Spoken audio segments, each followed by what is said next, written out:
The council chamber stretched out like a massive arena, with seats rising in circular tiers around a central floor. Representatives from hundreds of worlds sat in their designated sections, their various forms creating a tapestry of colors and shapes under the bright lights. The air hummed with translation devices, turning thousands of languages into something everyone could understand. Jiwoo sat in the human section, his hands folded on the desk in front of him. He had been Earth's ambassador to the Galactic Council for 7 years now. 7 long years of watching, listening, and trying to make humanity's voice heard. His dark suit contrasted with the elaborate robes and armor worn by other delegates, but he preferred it that way. Simple, professional, human. Today's session was about economic policy. The Althari Collective wanted to restructure trade routes through the core systems. It would affect dozens of species, including humanity. Jiwoo had prepared a proposal showing how human colonies could help optimize the new routes, saving everyone time and resources. He had worked on it for 3 months, consulting with economists and engineers back on Earth. Speaker Vekran stood at the central podium, his tall frame covered in ceremonial scales that caught the light. He was Althari, one of the founding members of the council. His voice boomed through the chamber as he outlined the new policy.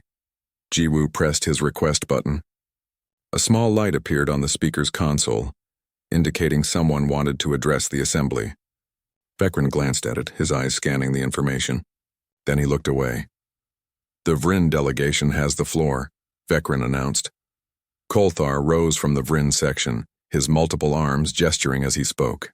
The Vryn were traders, brilliant at commerce but ruthless in negotiation. Kolthar supported the Althari proposal naturally. It would benefit his people greatly. Jiwoo pressed his button again. The light blinked on the console. Vekran saw it. Jiwoo knew he saw it. But the speaker moved on to the next delegation. This had been happening for months now. Not just to Jiwoo, but to all human representatives across various council committees. Humanity had joined the council 20 years ago, after proving themselves during the Rim Wars. They had fought alongside other species, bleeding and dying to push back an invasion from dark space. The council had welcomed them then, grateful for their help, but gratitude had a short memory. The Rim Wars had ended 15 years ago. Since then, humanity had provided everything the council asked for: medical technology that extended lifespans for a dozen species, engineering solutions that made faster-than-light travel more efficient, agricultural techniques that ended famines, military support for peacekeeping missions, cultural exchanges, educational programs, disaster relief. And yet, when it came time to make decisions, humanity was still treated like the new member, the junior partner, the useful servants who should be grateful just to be in the room. Kolthar was speaking now about how the Vryn logistics network would handle the new trade routes. He made a joke about humans being excellent at following instructions, and several delegates laughed. Not cruel laughter, just casual amusement, the kind of laughter that cut deeper than insults because it was so thoughtless. Hana sat beside Jiwoo, her role as his assistant giving her access to the chamber. She was younger, only 30, and she still had hope in her eyes. That hope was dying a little more each session. She looked at Jiwoo now, waiting for him to try again. He pressed the button a 3rd time. Vekran wrapped up Kolthar's speaking time and checked his console. The human request light was still blinking. For a moment, the speaker seemed to consider it. Then he spoke words that had become familiar to Jiwoo. "The human delegation's input will be noted in the session records. We are moving forward with the vote." Noted in the records. Filed away. Ignored. The vote proceeded. The new trade policy passed overwhelmingly. It would take effect in 60 days. Human colonies along the affected routes would need to adjust their entire economic infrastructure to accommodate it. But nobody had asked them how. Nobody had wanted their expertise on making the transition smoother. Jiwoo stood up. The movement was quiet, but several nearby delegates noticed. He reached down and picked up his data pad, then collected his papers. Hana watched him, confused at first. Then understanding dawned on her face. "Sir?" she whispered. "We're leaving," Jiwoo said quietly. "The session isn't over." "No, it isn't." Jiwoo tucked his datapad under his arm and stepped into the aisle. Hana gathered her own materials and followed. Other members of the human delegation, seated throughout the section, saw them leaving. They looked at each other, uncertain. Then one by one they stood. They collected their belongings. They walked toward the exits. It wasn't dramatic. No doors slammed. No voices were raised. The humans simply left, their footsteps quiet on the polished floor. A few delegates noticed, but most were focused on the next item on the agenda. The Kelvari representative was proposing an amendment to mining regulations. Outside the chamber, Jiwoo walked through the wide corridors of the council complex. His team gathered around him, about 15 people in total. These were the core representatives, the ones who attended daily sessions. Should we file a formal complaint? Asked Taejin, one of the economic advisors. No, Jiwoo said. A protest statement? No. They reached the human delegation's office suite. Jiwoo walked to his desk and activated his communication system. Within moments, he was connected to Earth. To the Secretary of External Affairs, I'm recommending immediate withdrawal from the Galactic Council, Jiwoo said without preamble. There was silence on the other end. Then, on what grounds? We're not valued here. We're used. There's a difference, another pause. This is a significant decision, Ambassador. I know. I'm sending my full report now, but I'm also issuing orders to all human personnel in council space. We're leaving. All of them? Every single person. Every advisor, every technician, every medical officer, every engineer. Everyone. Jiwoo began typing orders on his terminal.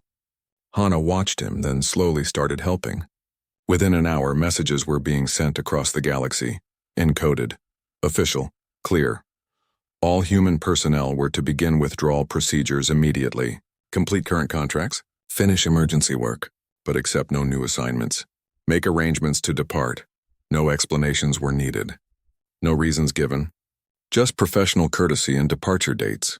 By the end of the day, the human delegation quarters were being packed up. 20 years of accumulated materials, files, and personal items were loaded onto transport vessels. Jiwoo walked through the empty offices one last time, his footsteps echoing in the bare rooms. Hana stood in the doorway. Do you think they'll notice? Jiwoo looked at the empty space where his desk had been. Eventually. What do you think will happen? I don't know, but it's not our problem anymore. They left the next morning. The human transport ships departed from council space quietly, joining dozens of other vessels doing the same across the galaxy. No fanfare. No announcements. The Galactic Council continued its sessions, barely noticing the empty seats in the human section. After all, the junior members didn't really matter that much anyway. They would learn otherwise. The medical research station orbited Kelvar Prime like a small moon, its white panels reflecting the planet's blue-green surface below. Inside the station, Taeyang walked through the laboratories, checking on various projects. He was the administrator here, responsible for 300 human researchers and support staff. The work they did was important. For the past 5 years, this team had been studying a plague that affected the Kelvari people. It was a genetic disorder, something in their biology that caused neural breakdown after age 50. Before humans arrived, it had been a death sentence. Now, they were close to a cure, maybe 6 months away. Taeyang's terminal chimed. He read the message from Earth, then read it again. His expression didn't change, but his assistant noticed him standing very still. Sir, she asked, send a message to the Kelvari government. Official notice. All human personnel will be departing the station in 30 days. Departing? But we're in the middle of the cure development. I know. The message went out that afternoon. By evening, Taeyang received an urgent call from Minister Shireth, the Kelvari official in charge of health services. Her face appeared on the screen, her features drawn with worry. Administrator Taeyang, we received your notice. There must be some mistake. No mistake, Minister. Our contracts are fulfilled. We're leaving. But the cure, you're so close. My people need this. You have all our research data. Your scientists can continue the work. Shireth's hands trembled slightly. Our scientists don't have your expertise. This disease has killed millions of us.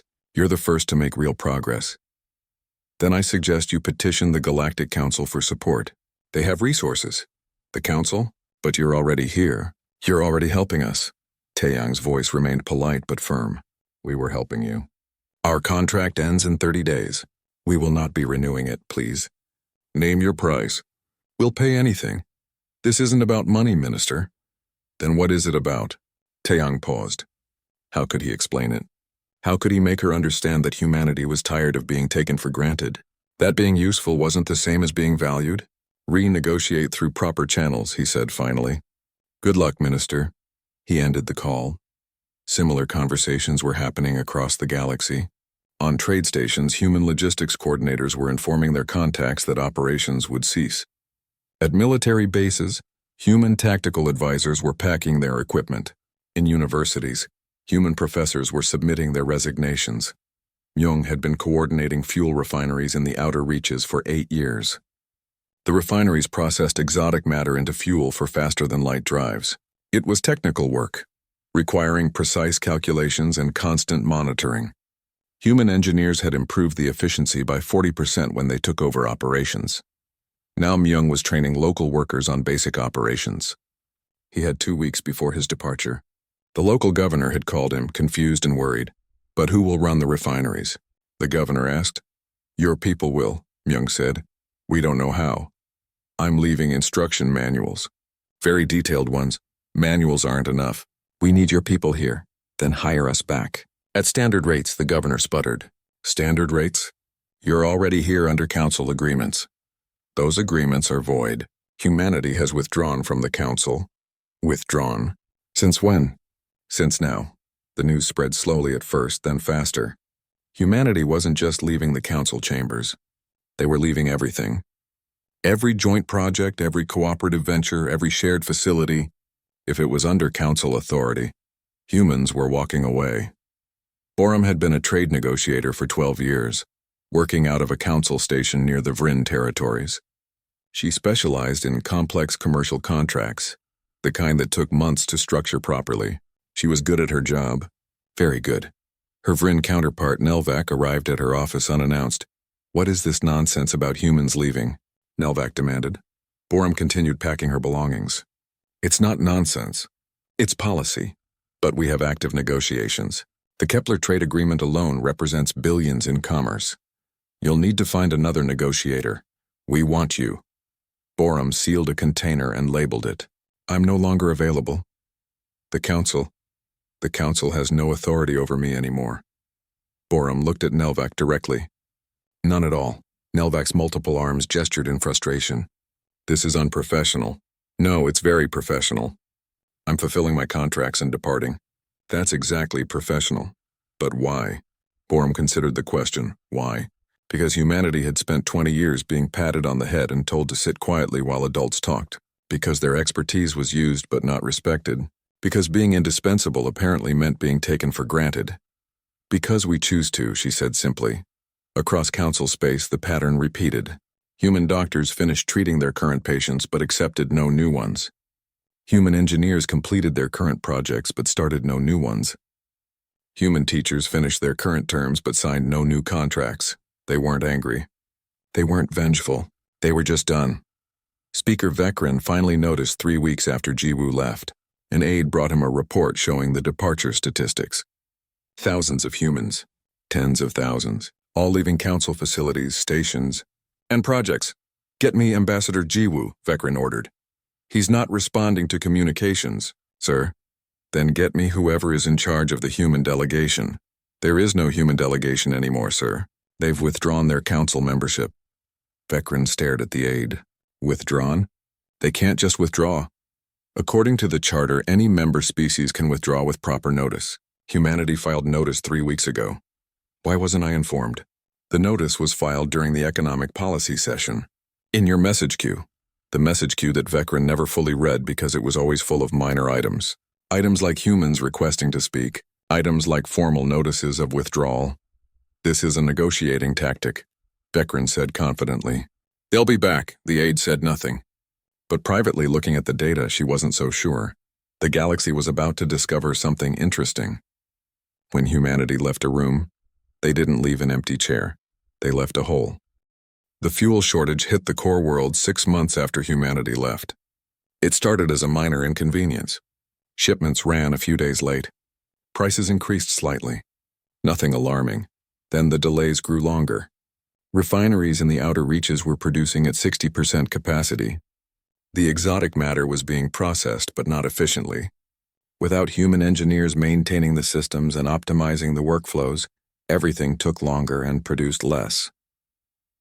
Myung watched the news reports from his new office on an independent human station. He had established a private logistics company there, along with several other former council coordinators. They were doing well, very well. Human efficiency was valuable, it turned out. Just not to the council. His communication terminal chimed. A council official's face appeared, someone he had worked with before. Coordinator Myung, we need your expertise urgently. I'm not a council coordinator anymore, Myung said pleasantly. Yes, we understand there was some kind of dispute, but the fuel situation is critical.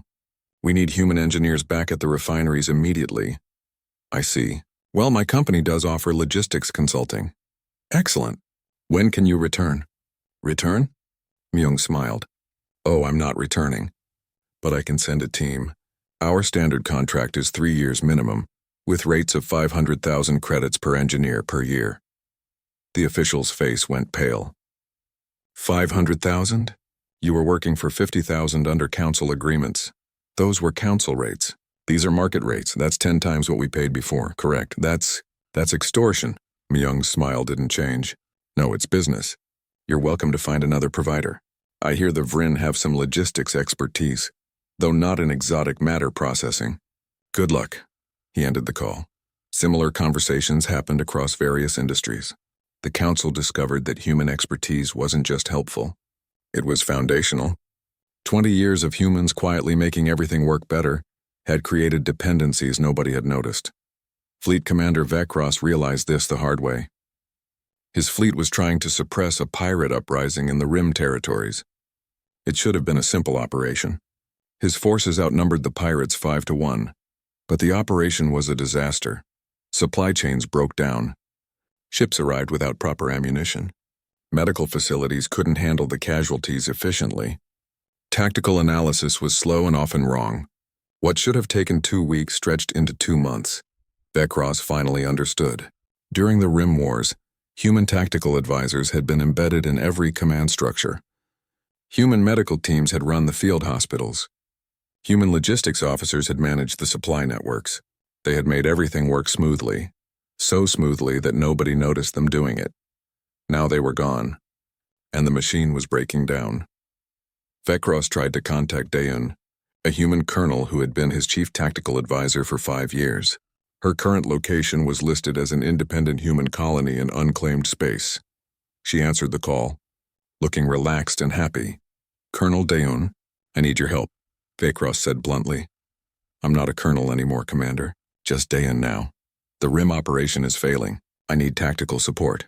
That's unfortunate. Vekros waited for her to offer assistance. She didn't. Will you help? He asked finally. No. Just like that? Yes, just like that. We fought together during the Rim Wars. I thought we were allies. Daeun's expression didn't change. We were colleagues. There's a difference. I don't understand. Why are humans doing this? Doing what? Living our own lives? You're abandoning the galaxy in its time of need. Daeun laughed, but it wasn't a happy sound. Commander, humanity spent 20 years helping the galaxy. We bled for it. We died for it. We gave everything we had. And the galaxy treated us like servants. So we stopped serving. It's very simple. This is revenge. No. Revenge would be sabotage or violence. This is just absence. You're finally seeing what it looks like when we're not carrying you. The call ended. The council chamber was tense during the next major session. Minister Shireth of Kelvar stood at the central podium, her voice shaking with emotion. My people are dying, she said. The plague continues. Human researchers were close to a cure. Now they're gone and our scientists cannot replicate their work. We need council support to continue this vital research. Speaker Vekrin looked uncomfortable. The council sympathizes with Kelvar's situation. However, medical research funding is limited. You have billions in your treasury, allocated for other priorities. More important than millions of lives. The chamber fell silent. Other delegates shifted in their seats. Kelvar's situation was terrible, yes, but every species had its own problems. The fuel shortage was affecting everyone. Trade routes were in chaos. Military operations were failing. The Vrin delegates stood. Perhaps Kelvar should simply negotiate directly with human medical teams. We tried, Shireth said bitterly. They want triple what they charged before. Then pay it. We can't afford it. Then I don't see what the council can do. Shireth looked around the chamber, at the hundreds of delegates from hundreds of worlds. You truly don't understand, do you? Humans weren't expensive. They were invaluable, and we treated them like they were replaceable. She left the podium. The session continued, but her words lingered. Over the following months, the cracks widened. The Althari and Vryn began arguing over trade routes, disputes that human negotiators would have smoothed over in days. Border conflicts erupted between minor species, conflicts that human peacekeepers would have prevented. Research projects stalled, infrastructure degraded, and efficiency dropped across every sector. The galaxy was learning a hard lesson. Some things you don't miss until they're gone, and by then it's usually too late. Junho, Earth's new Secretary of External Affairs, watched reports from across the galaxy with a mixture of sadness and satisfaction. Sadness because suffering was never pleasant to witness. Satisfaction because humanity was finally being understood, even if only through absence. He received hundreds of messages daily, apologies, offers, pleas. He responded to none of them. Humanity had paid its dues. Now the galaxy could pay its own way. 1 year after humanity walked away, the Galactic Council was fracturing. Speaker Vekran stood before a half-empty chamber and tried to maintain order. Dozens of species had reduced their participation or withdrawn entirely. The great alliance that had stood for centuries was crumbling. It wasn't war that broke them. It was logistics. Junho received a formal delegation in Earth's orbital station. 5 species had requested a meeting. Independent of the Council, they wanted trade agreements, technology exchanges, medical support. The kind of cooperation humans use to provide freely. The delegates sat across from him, nervous and eager. Junho let them present their offers. When they finished, he leaned back in his chair. "Why should humanity help you?" he asked. The question seemed to confuse them. A delegate from Threus, a bird-like species, spoke first. "Because it's profitable. We're offering excellent terms. Profit isn't everything, then what do you want?" "Respect," Junho said simply. "Real respect. Not the kind where you thank us while dismissing our input. The kind where we're partners, not assistants." The delegates looked at each other. Another spoke, this one from Kelvar. It was Minister Shireth herself, looking much older than she had a year ago. "Secretary Junho, my people are still dying. We've lost 2 million to the plague this year. The cure your researchers were developing. We cannot complete it. Please, I'm begging you." Junho's expression softened slightly. "Minister Shireth, I remember when you first petitioned for human help 8 years ago. We came immediately. We asked for almost nothing in return. Do you remember what happened when you tried to speak at a council session about plague prevention methods you had learned?" Shireth closed her eyes. "They dismissed me. Said Kelvar was too small to have valuable input. Yes, humanity understands how that feels. We experienced it constantly. I didn't defend you then. I should have. Yes, you should have." Shireth opened her eyes, tears visible. "I'm sorry, truly. But my people shouldn't die because I failed to be brave." "No, they shouldn't." Junho pulled up a document on his terminal. "Here's our offer. "We'll send a medical team to Kelvar. They'll complete the cure development. In exchange, Kelvar will sign a mutual cooperation treaty with the human Commonwealth. Equal partners. Equal voices. No hierarchy. Yes. Absolutely yes. And Kelvar will withdraw any remaining ties to the Galactic Council." Shireth hesitated. The Council, for all its flaws, had been the center of galactic civilization for so long. Leaving it felt like abandoning something sacred. But her people were dying. "Agreed," she whispered. 3 other species at the table signed similar agreements that day. The 5th, a Vryn merchant, refused. He stood and left, muttering about extortion. Junho watched him go without concern. The human Commonwealth was growing. Not through conquest or threats. Through simple choice. Species that valued partnership joined. Species that wanted servants could look elsewhere. Sujin, Earth's president, gave a speech to the human population 3 months later. It was broadcast across all human colonies and stations. "We are not isolationists," she said. "We believe in cooperation, in helping others, in building a better galaxy. But we also believe in dignity. For too long, we gave everything and asked for nothing. We mistook being useful for being valued. We won't make that mistake again." The speech resonated. Not just with humans, but with other species who had felt similarly dismissed by the Council's older, more powerful members. More species began approaching the Commonwealth. More treaties were signed. The Galactic Council, meanwhile, was in chaos. Speaker Vekran had been replaced after a vote of no confidence. The new speaker, a Kelvari named Rothnak, tried to reform the system. He proposed equal representation, fair hearings, and merit-based decision-making. The Althari and Vryn blocked every reform. They preferred the old system where their power was secure. The arguments grew heated. The chamber that once debated in civil tones now echoed with shouts. Former Ambassador Jiwoo watched a broadcast of a particularly contentious session. He was retired now, living on a peaceful human colony world. Hana visited him there, bringing news from Earth. "They want you to come back," she said. "Be an ambassador again." For the Commonwealth, Jiwoo shook his head. "I'm done with politics." "But you're good at it." "No, I was good at enduring disrespect." "There's a difference." He gestured at the broadcast. "Look at them. They're tearing themselves apart. Not because we attacked them. Because we left. Does that make you happy?" "Happy? No. Satisfied? Perhaps." Jiwoo turned off the broadcast. "I gave 7 years to the Council. 7 years of trying to make humanity's voice heard. They wouldn't listen. Now they have nothing but their own voices, and apparently they don't like what they hear." Hana smiled. "The Commonwealth is different." "It is. Because we built it on different principles. Every species has a voice. Every concern is heard. Not because we're nice, but because it's smart. You can't build something lasting on resentment. The Council never learned that. No, they thought power was enough. Across the galaxy, the contrast became clearer. The Commonwealth thrived through cooperation. Human technology advanced rapidly, now shared only with true partners. Medical breakthroughs happened regularly. New colonies were established. New species joined. The Council stagnated. Trade declined. Research slowed.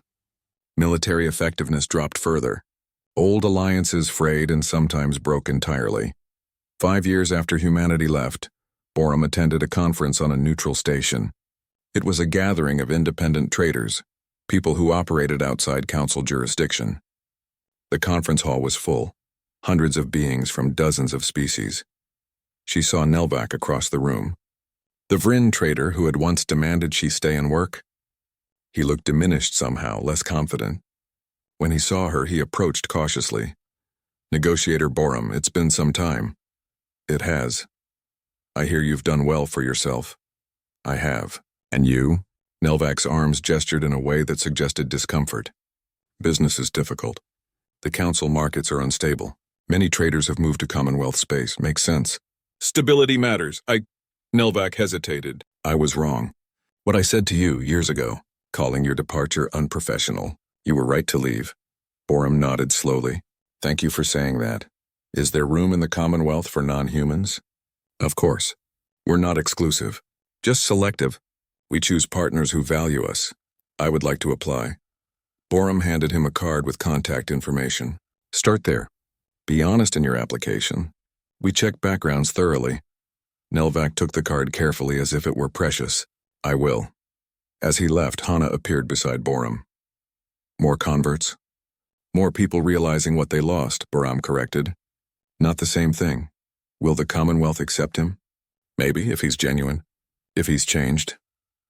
Borum looked around the conference hall, seeing the mix of species, the busy trading, the atmosphere of respect. "We're building something new here. Something better. But it only works if everyone truly believes in it. Do you think the Council will ever recover?" "Recover? No, survive? Probably. But it will never be what it was. The galaxy has changed, and it had. Humanity hadn't conquered anyone, hadn't destroyed anything. They had simply stopped carrying those who wouldn't walk beside them. Sometimes the most powerful act is stepping away." 10 years had passed since Jiwoo walked out of the Council chamber. The galaxy looked very different now. Captain Hyunwoo stood on the bridge of the exploration vessel Destiny's Light, watching a new star system come into view. His crew was mixed, 15 humans and 20 others from various species. They were all Commonwealth citizens now, regardless of origin. "Scanning for planets," said Mireille, the science officer. She was human, young and brilliant. 4 terrestrial worlds in the habitable zone. "One shows signs of primitive civilization." "Primitive how?" Hyunwoo asked. "Pre-industrial, maybe early steam age." We'll observe from orbit. No contact unless they're ready. This was Commonwealth policy. New civilizations were watched, protected, and eventually contacted when they reached certain developmental milestones. No manipulation, no exploitation, just careful guardianship. It was the kind of policy humanity had wished the Council would follow when Earth was first discovered. Now humanity enforced it themselves. A delegate from the ship's crew, a Kelvari engineer named Sorath, approached Hyunwoo. "Captain, I've been monitoring Council transmissions. They're asking about this system. Let them ask. We found it first. Commonwealth Charter applies. They claim this region falls under Council jurisdiction." Hyunwoo smiled without humor. "They can claim whatever they want. We have actual ships here. Possession is rather definitive. The Council had been trying to rebuild its influence for years, with mixed results. Some regions still recognized their authority. Many didn't. The galaxy had become fragmented, dozens of independent alliances and federations operating alongside each other. The Commonwealth was the largest and most successful. 60 species now across hundreds of systems. It worked because it followed simple rules: equal representation, mutual respect, merit-based advancement, the same principles the Council had abandoned. Back on Earth, in a museum dedicated to humanity's galactic history, Jiwoo walked slowly through the exhibits. He was older now, his hair silver, but his mind remained sharp. Students often visited him asking questions about the old days. A young woman approached him today. She was maybe 20, bright-eyed and curious.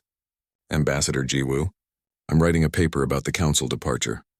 Can I ask you something?" "Of course. Do you regret it?" "Leaving the Council?" Jiwoo had been asked this question 1,000 times. His answer never changed. No, not for a moment. But so many people suffered. The Kelvari plague, the fuel shortages, the economic collapse. Yes, they did. Doesn't that bother you? Jiwoo stopped in front of an exhibit showing the Council chamber. "Let me ask you something. If someone treats you badly, takes advantage of you, dismisses your worth, do you keep helping them?" "Well, no. But nothing. Humanity gave the Council 20 years of loyal service. We saved lives, built infrastructure, and solved problems. We asked only to be heard, to be respected. They refused, so we left. Some people call it cruel. Some people never learned the difference between kindness and self-destruction." Jiwoo turned to face her directly. "We didn't cause the Council's problems. We had been masking them. When we left, the problems became visible. That's not cruelty. That's clarity." The student nodded slowly, taking notes. "What about now? The Commonwealth seems successful." "It is, because we built it on honest principles. Everyone contributes. Everyone benefits. Nobody is taken for granted." "Do you think the Council will ever join the Commonwealth?" Jiwoo laughed. "No, they would have to admit they were wrong. That would require humility they don't possess." In the Council chamber, now much smaller than before, Speaker Rothnack tried to maintain order. Only 40 species still regularly attended sessions. The great chamber that once held hundreds now felt empty. A proposal was being debated. The Althari wanted to send a formal apology to humanity, a request to rejoin the galactic community. Some species supported this. Others, particularly the Vryn, opposed it. "We should not apologize," insisted the Vryn delegate. "Humanity abandoned us. If anything, they should apologize." Minister Shireth, now very old, stood with difficulty. She rarely spoke in sessions anymore, but today she made an exception. "Humanity didn't abandon us," she said quietly. "We pushed them away. I was there. I watched it happen. I said nothing when they were dismissed and ignored. Now my people thrive in the Commonwealth while the Council withers. The lesson is clear, but some of you refuse to learn it. The lesson is that humans are vindictive," the Vryn delegate snapped. "No. The lesson is that respect matters, that gratitude matters, that you cannot build a civilization on the backs of those you dismiss." Shireth sat down heavily. "Send your apology if you want. But don't expect forgiveness. Humanity doesn't need us anymore. The vote failed." No apology was sent. Junho, now in his second term as Secretary of External Affairs, read the report about the Council vote. He showed it to his staff during a meeting. "They voted against apologizing," he said. "Does that bother you?" asked an aide. "No. An apology means nothing if it's forced, and it changes nothing anyway. The galaxy has moved on. Some Council species are suffering. Should we help? Yes, if they ask properly. If they come as equals seeking cooperation, not as superiors demanding service, Junho closed the report. We're not monsters. We're just done being doormats. The Commonwealth continued to expand, not through military conquest but through attraction. Species saw how Commonwealth members thrived and wanted the same. The application process was thorough. Not every species was accepted. Those that brought the old council attitudes were politely rejected. Yunwu and the Destiny's Light discovered 3 more civilizations over the next year. Each was handled carefully, with respect for their sovereignty and development. The Commonwealth didn't want subjects. It wanted future partners. On a Commonwealth station near the galactic core, Sujin gave a speech to representatives from newly joined species. She was older too now, near retirement, but still commanding. Welcome to the Commonwealth, she said. You've made an important choice. Not just to join us, but to embrace what we represent. Mutual respect, equal partnership, honest cooperation. These aren't just words. They're the foundation of everything we do. A delegate from a newly joined species raised a tentacle. President Sujin, what if we disagree with Commonwealth policy? Then you voice your disagreement. We debate it. We vote on it. That's how democracy works. Every voice matters here. Even small species like ours, especially small species. We remember being small, being dismissed, being ignored. We built the Commonwealth to ensure that never happens again. Not to us and not to anyone else. The speech was well received. More applications arrived in the following weeks. 20 years after the walkout, Jiwoo passed away peacefully in his sleep. Thousands attended his memorial service, including delegates from 30 different species. Hana gave the eulogy. Ambassador Jiwoo taught us something important, she said. He taught us that dignity is not negotiable. That being useful doesn't mean being used. That sometimes the bravest act is saying no. When he walked out of that council chamber, some called it abandonment. Others called it cowardice. But history shows it was wisdom. He saw what we had become, servants pretending to be partners. He had the courage to stop pretending. The Commonwealth exists because Jiwoo understood something the council never did. You cannot build lasting relationships on inequality. You cannot demand loyalty while refusing respect. You cannot take and expect nothing to break.